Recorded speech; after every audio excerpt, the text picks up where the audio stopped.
Akinwale Oluwafolajimi Oluwatope Arobieke, born 15 July 1961, is an English convicted criminal. Arobieke is known locally in northwest England as Purple Aki and has claimed multiple times that this nickname is racially charged, the suggestion being that his skin is so black it looks purple. Arobieke is a 6 feet 5 in tall, 196 centimeters bodybuilder who weighs 22 stone, 140 kilograms, 310 pounds. His criminal activities were originally ruled as sexually motivated, a fact which was recognized in 2006 by Liverpool Magistrates Court, when Merseyside Police successfully applied to them for a Sexual Offences Prevention Order. However, the prevention order was lifted in May 2016 and Arobieke has never been convicted of a sexual offence. In September 2016, BBC Three aired a documentary about Arobieke, the man who squeezes muscles, searching for Purple Aki. Later that year, Arobieke made an allegation against the BBC of incitement to racial hatred. He complained to Merseyside Police that the documentary was racist and demonised him.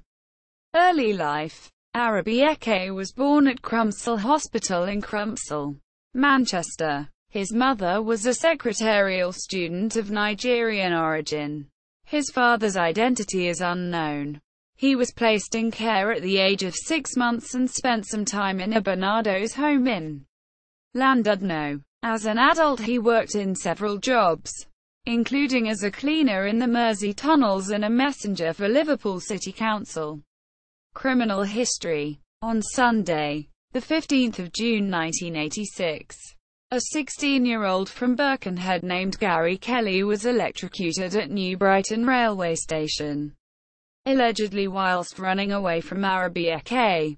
Arobieke was convicted of manslaughter, but successfully appealed against the conviction on the grounds that he had not acted unlawfully by standing on the platform and looking into trains.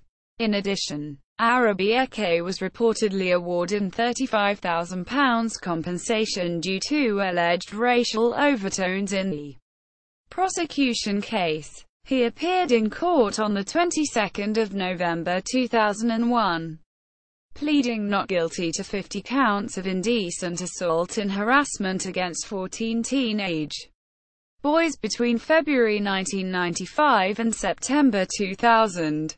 He was convicted of threatening behavior and was jailed for 30 months.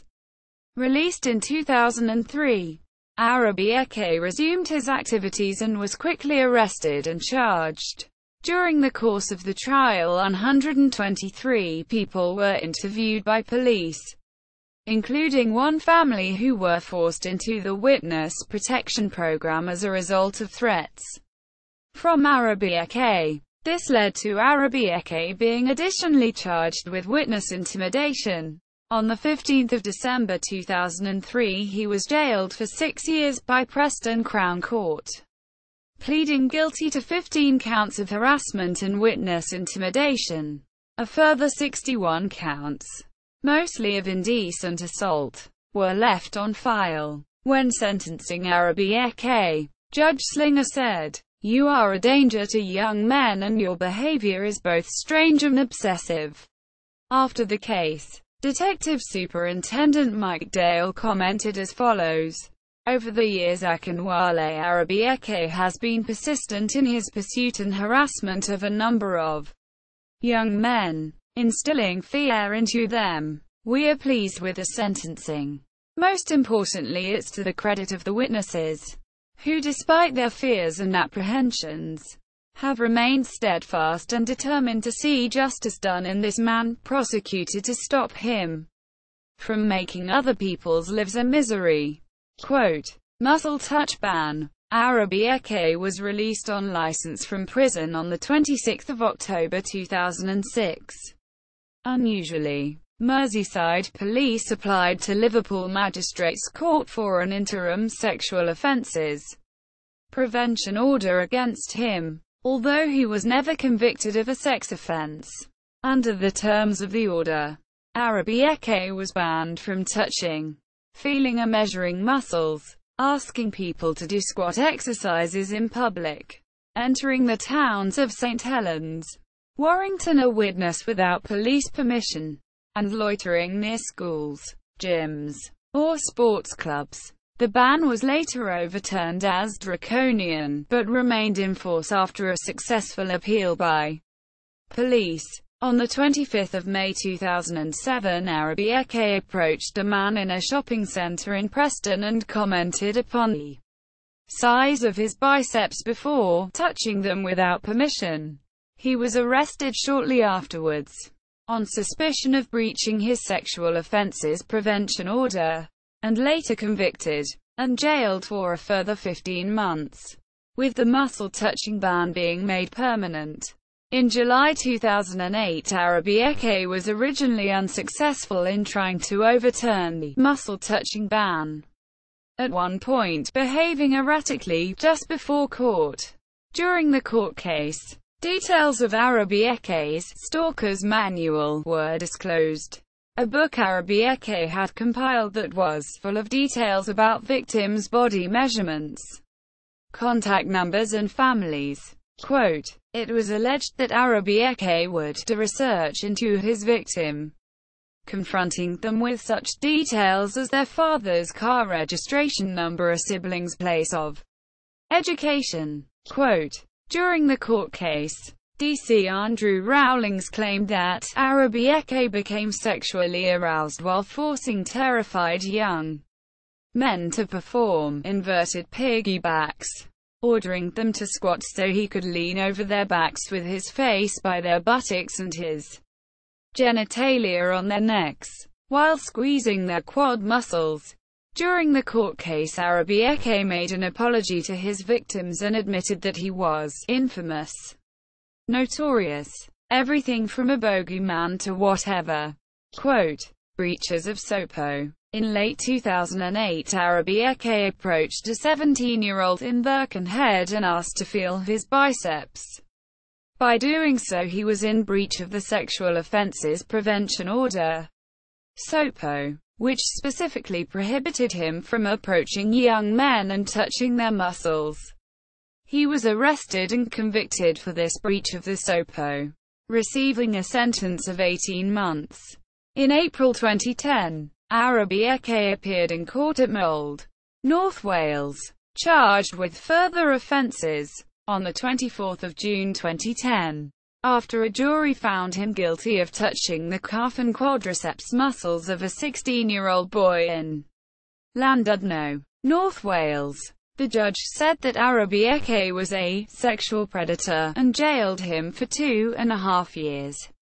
The offence was a breach of his Sexual Offences Prevention Order. Arobieke, who defended himself in court, insisted he was the victim of malicious false allegations to the police. They receive several calls a day saying, "I am in locations across the country even when I am in prison." Quote, in June 2012, Merseyside Police issued a statement denying rumours that Arobieke had died, stating that he remained in prison. In June 2012, Arobieke was released from prison after serving 2 years of his sentence. In August 2013, he was put on trial at Manchester Crown Court, after being accused of targeting young men in St Peter's Square in Manchester, Trafford and Bolton, and was cleared of all charges. In February 2014, a Greater Manchester Police Professional Standards investigation found evidence to support police misconduct against Arobieke. This related to interactions with an off-duty police officer at bodybuilding events in the second half of 2012, one of which led to arrest, and an October 2013 trial during which Arobieke was found not guilty of breaching his Sexual Offences Prevention Order. Arobieke claims to have spent almost 2 years in prison awaiting charges that were either dropped or from which he was acquitted. On 1 October 2015, Arobieke was once again found guilty of breaching his SOPO, having asked to touch and measure the muscles of a student travelling on an Arriva Trains Wales service from Manchester Piccadilly to Colwyn Bay on the 11th of October 2013. Arobieke, representing himself, denied the offence and claimed he was set up by the police because of his notoriety, but was convicted by a unanimous jury. He also complained about the use of the nickname Purple Aki throughout prosecution papers, as he regards it as racist. Arobieke had previously complained on these grounds to the Press Complaints Commission about newspapers' use of the nickname. In May 2016, Manchester Crown Court lifted the prevention order. In rendering his decision, Judge Richard Mansell indicated that while breaching the order was a serious matter, the order's restrictions could no longer be justified, as none of the recent complainants had formed the slightest impression that Arobieke had derived sexual gratification from their muscles, and, unlike earlier incidents, the victims hadn't suffered physical or psychological harm. Single quote. Racial discrimination. The first rumors surrounding the legend of Aki took off during a decade in which racial antagonisms in Liverpool ran high. In 1985, 1 year before Arobieke's first conviction, riots in Toxteth were sparked by tensions between the local black population and the police, during which the Merseyside Police Operational Support Division was criticised by community leaders and the Roman Catholic Archbishop of Liverpool, Derek Warlock, for their overzealous and provocative tactics, which included the drumming of batons on riot shields. The 1986 conviction of manslaughter was overturned a year later, and Arobieke was awarded an estimated £35,000 in compensation due to alleged racial overtones in the prosecution case. There was no evidence that Arobieke had threatened to touch Kelly, and 3 judges ruled that his mere presence at the station was not an unlawful act of harm.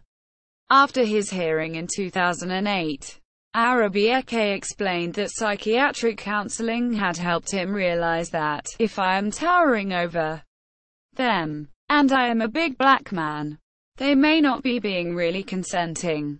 They may be consenting out of fear.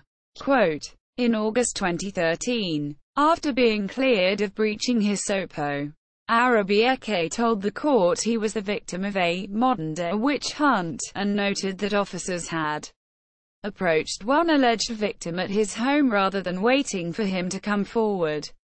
Arobieke had been arrested after being spotted by Detective Inspector Lewis Hughes while off duty at the Manchester event. In a call to a police operator, Di Lewis said, "There's a famous paedophile here," and then referred to Mr. Arobieke by his nickname before adding, "His real name is quite a lengthy Nigerian name. He's very famous. He's here accosting people in the toilets. As far as I know, he's got bail conditions that prevent him from attending this sort of event." Quote. He was then held in prison for 6 weeks before being released. In 2014, Arobieke sued Merseyside and Greater Manchester Police (GMP) over his treatment, noting that he had almost 2 years in jail awaiting charges that were either dropped or from which he was acquitted. A GMP professional standards investigation found 2 senior officers were given words of advice over the handling of an earlier complaint by Arobieke against Di Hughes. That complaint, which police failed to deal with correctly, was later to form part of a charge against Mr. Arobieke of harassing Di Hughes, and the case collapsed after the 28-year-old detective acted in what the investigation described as an unacceptable and unprofessional manner outside court. On January 23, the findings of the investigation were released and include a number of complaints that were rejected but 3 that were upheld. One of the upheld complaints by Mr. Arobieke alleged that during a visit to GMP headquarters on December 9, 2013, a staff member came from behind the counter and confronted him in a threatening manner. The report said CCTV was viewed and the conduct of the counter clerk was overly confrontational and likely to cause offence. The staff member has been formally advised about his conduct. In 2016, police began investigating an allegation against the BBC of incitement to racial hatred after Arobieke complained that the 2016 documentary, The Man Who Squeezes Muscles, Searching for Purple Aki, was racist. In the film he is referred as a big black man 3 times. And it is said that everyone has seen him or been chased by him, and everyone thinks they have spotted him and felt a shiver. One alleged victim says, "He is just purple and huge." Quote, in 2017, Salita Bar and Grill apologized for naming a burger Purple Teriyaki in reference to Arobieke's nickname, after complaints that the name could be construed as racist. The restaurant had posted the name on Twitter with a photo of a sign which included an arm squeezing a bicep.